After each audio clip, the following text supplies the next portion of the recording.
Assalamualaikum warahmatullahi wabarakatuh. Alhamdulillah, salatu wassalamu ala rasulillah. Allahumma salli ala Sayyidina Muhammad wa ala ali Sayyidina Muhammad. Yang saya hormati tentunya Bapak Rahmadi MA sebagai dosen pengampu di mata kuliah Komunikasi Antarbudaya. Perkenalkan, nama saya Irfandi dari Stayaktif Pasaman Barat, PAI semester 2. Baiklah, pada kali ini saya akan mempresentasikan makalah saya yang berjudul Komunikasi Antarbudaya. Sebagai makhluk sosial, manusia senantiasa berhubungan satu sama lain. Untuk itulah peran komunikasi sangat dibutuhkan dalam hidup bermasyarakat. Orang yang tidak berkomunikasi dengan orang lain saya akan terisolasi dari masyarakat. Oleh sebab itu, komunikasi sudah merupakan bagian kekal dari kehidupan manusia. Sepanjang manusia hidup, maka mereka memerlukan komunikasi. Kita sudah mengetahui bahwa Indonesia sangat dikenal heterogen dalam berbagai aspek seperti adanya keragaman suku, bangsa, agama, bahasa, adat istiadat, dan lain-lainnya. Pada kenyataannya, seringkali kita tidak bisa menerima atau merasa kesulitan menyesuaikan diri dengan perbedaan-perbedaan yang terjadi akibat interaksi tersebut. Dan kita biasanya akan mengalami kesulitan berinteraksi dan mereka tanpa komunikasi yang padu. Baik, pada kali ini saya akan mencoba mengupas sedikit tentang komunikasi antarbudaya. Terlebih dahulu kita harus mengetahui apa itu budaya, apa itu komunikasi, apa-apa saja fungsinya, apa-apa saja hambatannya, serta bagaimana keefektifan komunikasi antarbudaya. Baiklah, yang pertama, komunikasi menurut bahasa adalah komuniker, artinya membuat kesamaan. Komunis sama, komunikatus sama, common sama.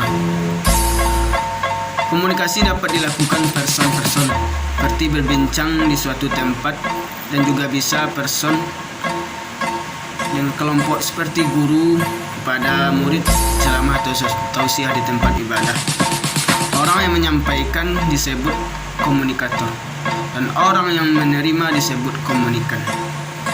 Budaya disebut kultur, kebiasaan, cara hidup yang dianut sekelompok orang.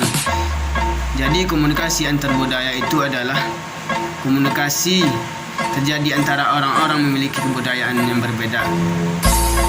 Bisa beda ras, etnik, sosioekonomi, dan di dalam berkomunikasi kita juga harus memahami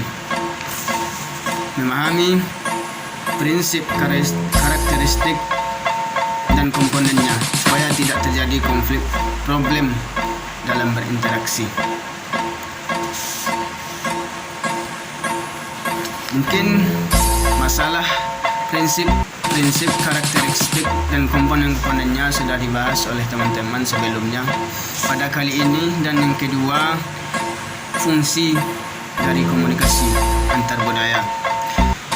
Fungsi pribadi, fungsi komunikasi yang ditujukan melalui perilaku yang bersumber dari seseorang individu, seperti menyatakan identitas, menyatakan integrasi sosial, menambah pengetahuan, melepas diri atau mencari jalan keluar, dan banyak lagi fungsi-fungsi komunikasi.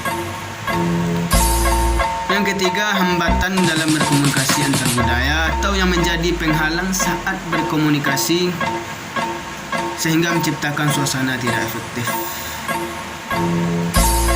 Pertama, fisik semacam ini berasal dari hambatan waktu, lingkungan, dan banyak lagi. Yang terakhir, kita harus memperhatikan beberapa hal supaya komunikasi dapat berjalan dengan efektif. Pertama, menghormati budaya lain sebagai manusia.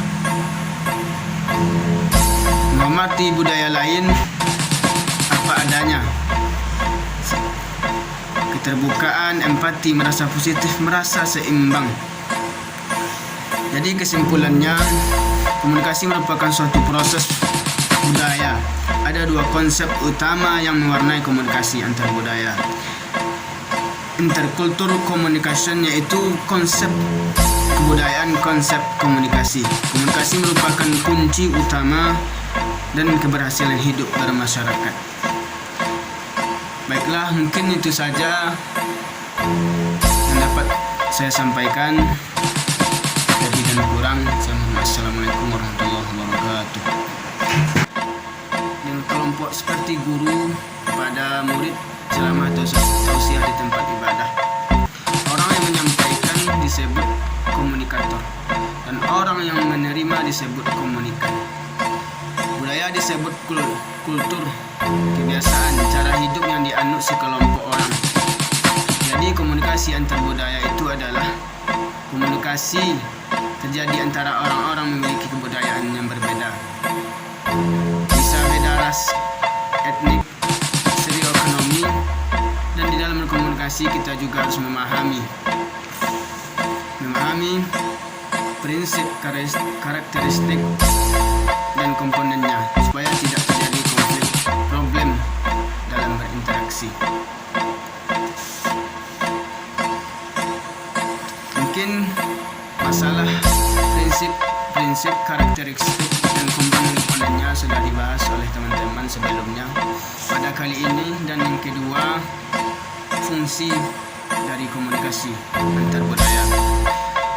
Fungsi pribadi, fungsi komunikasi yang ditujukan melalui perilaku yang bersumber dari seseorang individu, seperti menyatakan identitas, menyatakan integrasi sosial, menambah pengetahuan, melepas diri atau mencari jalan keluar, dan banyak lagi fungsi-fungsi komunikasi. Yang ketiga, hambatan dalam berkomunikasi antar budaya atau yang menjadi penghalang saat berkomunikasi sehingga menciptakan suasana tidak efektif.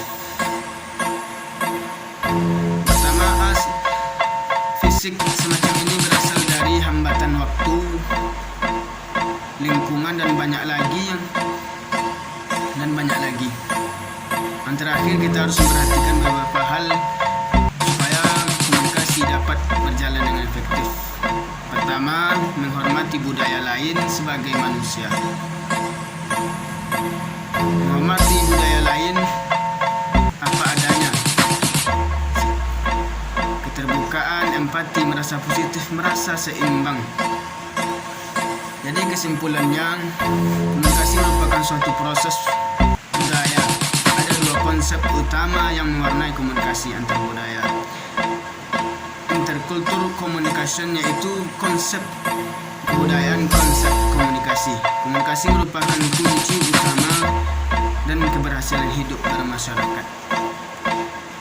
Baiklah, mungkin itu saja yang dapat saya sampaikan.